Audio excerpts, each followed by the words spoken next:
Aturan baru model seragam sekolah berlaku tahun ini.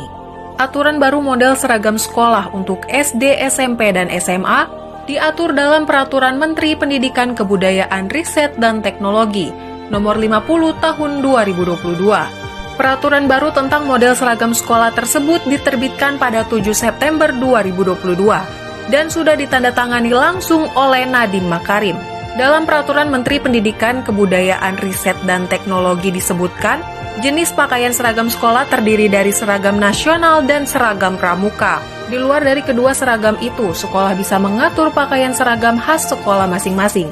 Contohnya batik. Dikutip dari detik.com, jika dulu siswa wajib mengenakan seragam nasional minimal pada hari Senin, Kamis, dan hari upacara bendera, namun kini penggunaan seragam nasional ditentukan untuk hari Senin, Selasa, dan hari upacara bendera. Untuk pakaian adat tidak tercantum pada aturan sebelumnya, namun sekarang mengacu pada pasal 10 di mana siswa wajib mengenakan pakaian adat pada hari atau acara adat tertentu.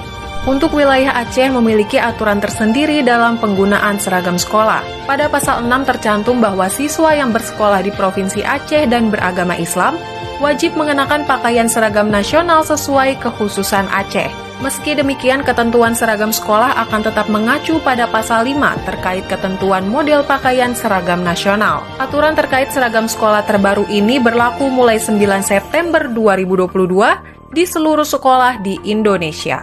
Dalam aturan ini disebutkan, sekolah tidak boleh mengatur kewajiban dan atau memberikan pembebanan pada orang tua atau wali siswa untuk membeli pakaian seragam sekolah baru pada setiap kenaikan kelas maupun saat penerimaan siswa baru.